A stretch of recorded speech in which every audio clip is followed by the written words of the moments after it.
That is the फंडा of life. Success उन्हीं को मिलता है जो इस स्ट्रगल वाले मोमेंट से आगे निकलने की सोचता है। जब भी आपको लगे कि आपके सिर पे बहुत मुसीबत है, जब भी आपको लगे कि आप हर तरह से गिर चुके हैं, जब भी आपको लगे कि आपके पास कोई ऑप्शन नहीं है, तब एक चीज आप अपने दिमाग में लाइएगा कि यही मोमेंट है जहां से आपकी तकदीर बदलने वाली है। क्योंकि डायमंड जो होता है वो जितना ज्यादा घिसता है उतनी ज्यादा उसकी वैल्यू होती है। सोना जो होता है वो जितना ज्यादा तपता है उतनी उसकी वैल्यू होती है। अगर आप जिंदगी में तप रहे हैं, अगर आप जिंदगी में घिस रहे हैं, अगर आपको लग रहा है कि आप हर तरह से मुसीबतों में गिरे हुए हैं, तभी आपकी जो वैल्यू है वो बढ़ने वाली है। और यही मेरा एटीट्यूड रहा है। लोग बोलते हैं कि तुम्हारी फाइनेंशियल कंडीशन ठीक नहीं थी, पापा इलेक्ट्रिशियन थे, मम्मी हाउसवाइफ थी, डायमंड के कारखाने में काम करती थी, उसके बाद उन्होंने मैरिज में रोटियां बनाने का काम किया और उस तरह से मैं पढ़ा।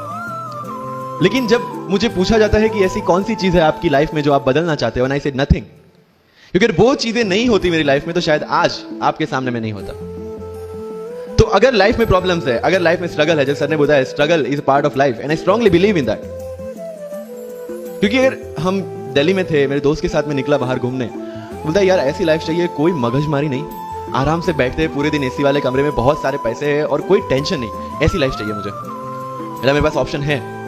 तो क्या बोला, देख सामने एटीएम का रूम दिख रहा है, एसी वाला कमरा है, बहुत सारे पैसे, कोई मगजमारी नहीं, जॉब ले ले। क्यों आईएएस आईपीएस में दिमाग खराब कर रहा है? अगर स्ट्रगल नहीं चाहिए तो you have to compromise with that life. जब भारत वर्ष का सपना चंद्रगुप्त ने देखा, चाणक्य ने देखा, और उस भारत वर्ष को बनाने के लिए जब ये संघर्ष जारी था, और तब नंद के राजा धनानंद की डॉटर दूर-दराज से चंद्रगुप्त को प्यार हो जाता है, और जब चाणक्य उनको बोलते हैं कि नहीं तुम्हें उससे दूर रहना है, और तब चंद्रगुप्त बोलता है आचार्य कभी कभी सोचता हूं कि जिंदगी में या ये भारत के सम्राट बनने के लिए इतना त्याग, इतना बलिदान ना देना होता तो। और तब चाणक्य रिप्लाई करते हैं तो हर कोई भारत का सम्राट होता। This is the fundamental rule of life, attitude. और not for UPSC, for life even. Because when I am speaking in front of you in Hindi and English, to be very clear, I belong to rural background of Gujarat, और मेरा study जो हुआ है वो पूरा Gujarati medium में हुआ है, गवर्नमेंट स्कूल में। 12th तक का स्टडी मेरा गवर्नमेंट स्कूल में हुआ है, गुजराती बोर्ड में, गुजराती मीडियम में। And yet I can give my UPSC interview in English in Delhi and score such marks. Where did it come from? कहां से आता है ये? मुझे अभी भी याद है, मेरा college national institute of technology Surat था, जहां पे मेरे साथ जो पढ़ने वाले बच्चे थे वो सारे सीबीएसई आईसीएसई वाले थे, और मैं एज ए एलियन वहां पे पहुंचा था, क्योंकि तब मुझे पता चला कि मैकडी जैसा भी कुछ है और उसमें बर्गर जैसा भी कुछ मिलता है। That was my first exposure to any metro city. And जब मैं उनसे इंटरेक्शन करता था और इंग्लिश बोलने की ट्राई करता था, जो जैसे संजू मूवी में इंग्लिश दिखाया गया है गुजरातियों का, जो जीरो को जीरो बोलते हैं, उसी तरह I was also like that. Mother tongue influence आ जाता है, it's very obvious. So I used to speak notes and not notes, और डोर एंड नॉट डोर, और don't and not don't. So they used to make fun of me. Safin, it's not don't, it's don't. Okay, fine. I had two options. Either I stop speaking English with them or improve on that and go ahead. I decided the second option. When I started my preparation of civil services, जो English medium में करनी थी, वाजीराम में मैंने coaching किया, जहां पे पूरा इंग्लिश मीडियम में था, सारे सब्जेक्ट्स मेरे लिए नए थे। I started from the scratch. I started from the English medium NCERT of standard 5 and 6, Gujarati dictionary, Gujarati to English dictionary, and then I started my preparation. कभी कभी ऐसा होता था कि द हिंदू का पूरा एडिटोरियल पढ़ लिया और उसके बाद आई वाज लाइक कि मैंने क्या पढ़ा। ये होगा, सबके साथ होगा। बट उस जगह अगर आप टिक गए, उस जगह अगर आपने पेशेंस रखा, उस जगह आपने अगर सर्वाइव कर दिया, तो इस एग्जाम में भी सर्वाइव कर जाओगे। क्योंकि यूपीएससी की जो रेस है उसमें कभी भी खरगोश नहीं जीतेगा, इसमें जीतने वाला ऑलवेज कछुआ ही होगा, जो स्लो बट स्टेडी रहेगा।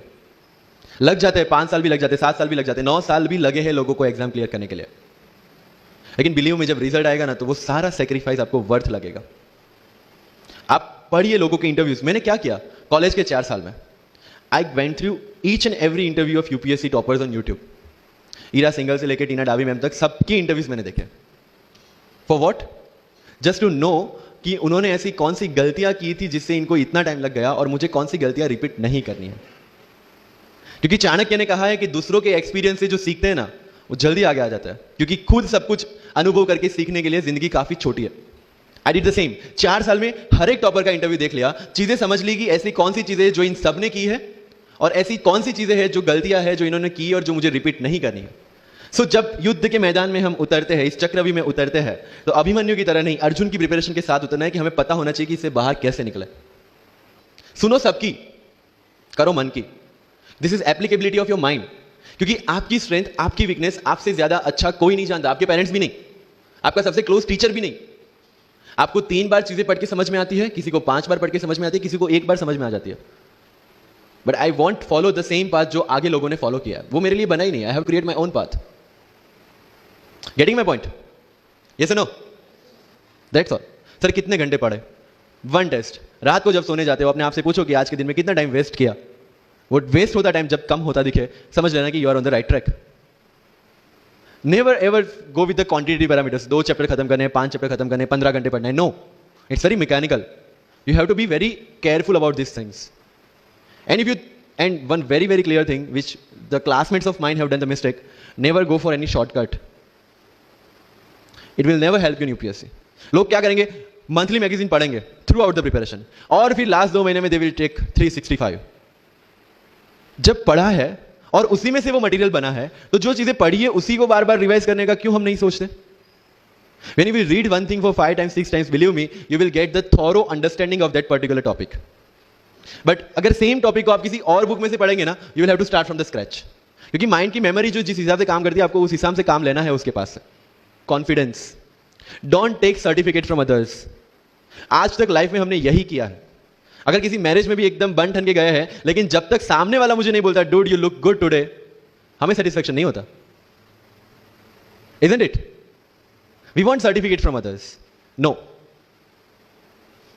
कोई जब तक मुझे आके नहीं बोलता कि तेरे से यूपीएससी हो पाएगा, तब तक मुझे खुद कॉन्फिडेंस नहीं होता कि मुझे यूपीएससी करना चाहिए नहीं करना चाहिए। या अगर कोई मुझे आके बोल देता है कि भाई 3 4 साल 5 साल तो लग ही जाएंगे, तेरे बस की चीज नहीं है, अगेन मैं सोचने बैठ जाता हूं। कुछ लोग तो, मेरे गुजरात में तो ये कल्चर है, यहां पे ये कल्चर है नहीं पता, लेकिन सम पीपल थिंक पहले एमपीएससी कर लो, पहले क्लास 3 क्लास 2 कर लो, फिर यूपीएससी के बारे में सोचो। ऐसा है यहां पे? यस और no? But you have to understand कि एमपीएससी जो है, जो क्लास 3 क्लास 2 एग्जाम्स है, उसकी रिक्वायरमेंट यूपीएससी की रिक्वायरमेंट से कंप्लीटली अलग है। अगर एमपीएससी ये पूछता है कि स्टैच्यू ऑफ यूनिटी कहां बना है, या किसने बनाया है, उसमें कितना केजी गोल्ड यूज हुआ है, या उसका आर्किटेक्ट कौन था, UPSC will ask statue of unity होना चाहिए या ना होना चाहिए। This people will ask you Panipat का फर्स्ट बैटल कहां पे हुआ था, सेकंड कहां पे हुआ था, थर्ड कहां पे हुआ था, कौन जीता था, कौन हारा था, कहां से आए थे। यूपीएससी विल आस्क यू सारे बैटल्स पानीपत में क्यों हुए थे।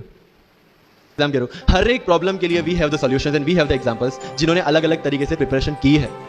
All India rank 2 Anu Kumari madam 1.5 साल 2 साल के लिए अपने 2.5 साल के बच्चे को अपने से दूर रख के प्रिपरेशन किए at the age of 31 and she could become the IAS। या you can take the example of Ummul Kher, कि जिसको 8वीं क्लास में घर से निकाल दिया, ये बोल के कि हमारे घर में बच्चियां 8वीं से ज्यादा नहीं पढ़ती, और उसी झोपड़पट्टी में रह के उसने पढ़ाई की, बच्चों को ट्यूशन दिया, 3 दिन 4 साल पुरानी रोटियां खाई, और उसके बाद भी जवाहरलाल नेहरू यूनिवर्सिटी में से PhD करके फर्स्ट अटेम्प्ट में यूपीएससी में ऑल इंडिया रैंक 400 समथिंग लेके आज शी इज डूइंग IRTS की training. And with the genetical disorder की उसके जो बोन डेंसिटी वो काफी कम है, तो आज तक 16 से 17 तो उनके ऑपरेशन हो चुके हैं। Do we have any kind of limitations like this? कोई जेनेटिक डिसऑर्डर, या घर से निकाल दिया गया हो, या खुद मजदूरी करके पढ़ना है? No. Then what are the problems? All problems are here. अगर मैंने ये सोचा होता कि अब एक्सीडेंट हो गया, मेरे से नहीं लिखा जाता, नहीं लिख पाता मैं। मुझे किसी ने पूछ लिया कि सफीन हसन के अचीवमेंट्स इतने हैं, इतना सब कुछ अबे मतलब पा लिया है, what is the failure in my life?